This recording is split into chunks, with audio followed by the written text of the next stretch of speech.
নমস্কার বন্ধুরা, অনু real blogs চ্যানেলে আরও একটি নতুন পর্বে আপনাদের সকলকে স্বাগত জানাচ্ছি। চলে এসেছি আজকে ডিমের একটি খুবই সুস্বাদু ও ইউনিক ভিডিও নিয়ে। তো পুরো ভিডিওটি দেখার অনুরোধ করছি। আশা করছি রেসিপিটি আপনাদের ভালো লাগবে। তো এখানে ডিমের রেসিপিটি বানাবো, তার জন্য 5টি ডিম নিয়েছি।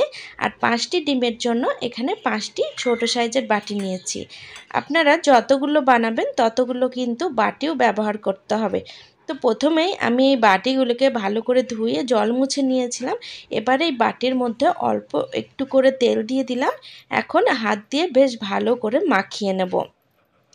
তো প্রত্যেকটি বাটিতে আমি এখানে তেল মাখিয়ে নিয়েছি।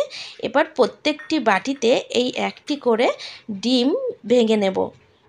তো বন্ধুরা, আজকের রেসিপিটি আপনারা ভাত, রুটি সাথে খেতে পারেন। যেহেতু ডিমের রেসিপি ভাতের সাথে খেতে ভীষণই ভালো লাগে। আর এটি একদম নতুনত্ব একটি রেসিপি, আর অন্য সকল ডিমের রেসিপির থেকে কিন্তু একদম আলাদা। তো এখানে সবগুলো বাটিতে একটি করে ডিম ভেঙে নিয়েছি। এবার হাতে করে অল্প পরিমাণে লবণ নিয়ে ডিমের ওপর ছড়িয়ে দিচ্ছি, আর অল্প করে কাশ্মীরি মির্চ পাউডার নিয়ে ডিমের ওপর ছড়িয়ে দিচ্ছি। অল্প পরিমাণে কুচনো পেঁয়াজ নিয়ে ডিমের ওপর দিয়ে দিলাম। খুব বেশি পেঁয়াজ দেব না। চামচে করে লবণ দিতে গেলে কিন্তু ডিমে লবণ বেশি হয়ে যাবে, যার কারণে হাতে করে দিলাম। এবার একটি থালার ওপরে বাটিগুলো এভাবে তুলে নিচ্ছি। তো এগুলো কিন্তু রান্না করব। তো চলুন বন্ধুরা, রান্নাঘরের দিকে যাই। রান্নাঘরে ওভেনের ওপর কড়াই বসিয়ে বেশ খানিকটা জল গরম করতে দিয়েছিলাম। জল গরম হয়ে গেছে। এবার এই ডিমের থালাটা ভালো করে কড়ার মধ্যে বসিয়ে দেব। আর আরও একটি বাটি ছিল, সেটি একটু সাইড করে বসিয়ে দিলাম। এখন ঢাকা লাগিয়ে 4 মিনিট মতো হতে দেব। তো 4 মিনিট পর ঢাকা তুলে নিচ্ছি। এটি ভাপ দিতে কিন্তু খুব একটি বেশি সময় লাগে না, ঝটপট অল্প একটু সময়ের মধ্যে হয়ে যায়। তো প্রত্যেকটি ডিম দেখতে পাচ্ছেন খুব ভালো মতো জমে গেছে। এবার বাটিগুলোকে আমি নামিয়ে নিচ্ছি আর ঠান্ডা হওয়ার জন্য রেখে দিচ্ছি। এখানে প্রত্যেকটি বাটি ঠান্ডা হয়ে গেছে। এবার চামচের সাহায্যে এইভাবে চারিদিক একটু ঘুরিয়ে নিচ্ছে। এবার একটু প্রেস করলেই কিন্তু ডিমগুলো খুবই সহজে উঠে আসবে। তো দেখুন বন্ধুরা, এইভাবে আমি প্রত্যেকটি ডিম কিন্তু ছাড়িয়ে নেব। দেখতে কতটা সুন্দর লাগছে। তো এগুলোকে এবার রান্না করার পালা, যার জন্য আমি ওভেনের ওপর কড়াই বসিয়ে দিয়ে কড়াইয়ে 2 থেকে 3 টেবিল চামচ মতো সর্ষের তেল দিলাম। তেল গরম হয়ে গেছে। এবার অল্প পরিমাণে লবণ আর হাফ চামচ মতো হলুদ দিয়ে দিচ্ছি।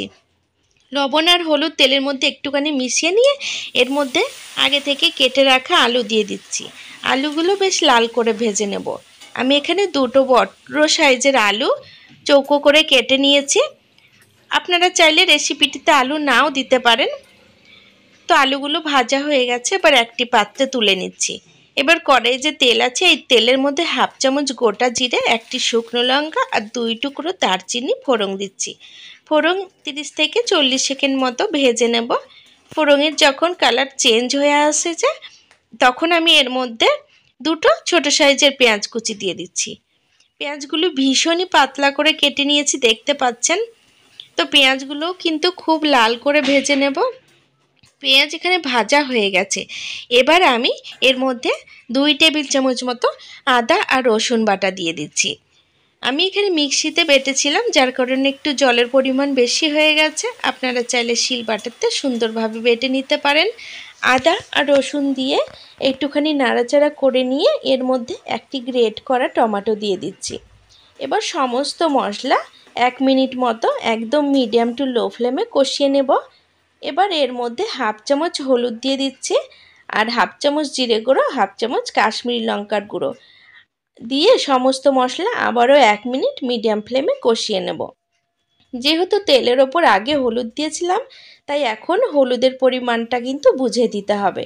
তো মশলা দেখতে পাচ্ছেন কষানো হয়ে গেছে, মশলা থেকে তেল ছেড়ে দিয়েছে। এবার আমি আগে থেকে ভেজে রাখা আলুগুলো এই মশলার মধ্যে ঢেলে দিচ্ছি। আলুর সাথে মশলা আবারও 1 থেকে 2 মিনিট নাড়াচাড়া করে নেব। বন্ধুরা, এই রান্নার ভিডিওটি আপনাদের যদি ভালো লাগে তাহলে অবশ্যই আমার সাথে থাকার জন্য চ্যানেল সাবস্ক্রাইব করে বেল নোটিফিকেশানটা অন করে রাখবেন। তাতে আগামী দিনে যখনই নতুন ভিডিওর আপলোড দেব তার নোটিফিকেশান আপনারা সবার আগে পেয়ে যাবেন। আর ভিডিওগুলো আপনারা আপনাদের সময় বুঝে দেখে নিতে পারবেন। এখানে আলু কষিয়ে নিয়ে এর মধ্যে পরিমাণ মতো জল দিয়ে দিচ্ছি। ঝোল ফুটতে শুরু করেছে, এবার স্বাদ মতো লবণ আর ঝালের জন্য কয়েকটি কাঁচা লঙ্কা চেরা দিয়ে দিচ্ছি। লবণ কিন্তু আমি আগে তেলের উপর দিয়েছিলাম, তাই এখন অল্প পরিমাণে লবণ দিলাম।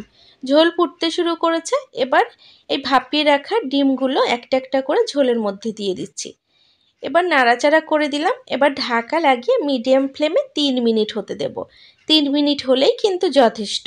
এখানে আলু তো অর্ধেক সেদ্ধই হয়ে গেছে, আর বাকিটা কিন্তু 3 মিনিটে সেদ্ধ হয়ে যাবে। তো 3 মিনিট পর ঢাকা তুলে নিচ্ছে।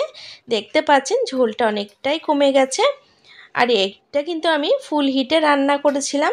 তো আলুগুলো দেখে নিলাম খুব ভালো মতো সেদ্ধ হয়ে গেছে। এবার ওপর থেকে 1 চামচ গরম মশলা গুঁড়ো ছড়িয়ে দিয়ে ডিমের ঝোলটা নামিয়ে নেব। তো এইভাবে কিন্তু একদিন ডিমের ঝোল বাড়িতে বানিয়ে দেখবেন আর আমাকে কমেন্ট বক্সে জানাবেন রেসিপিটি কেমন লাগলো। আশা করছি ছোট থেকে বড় সকলেরই খুব পছন্দ হবে।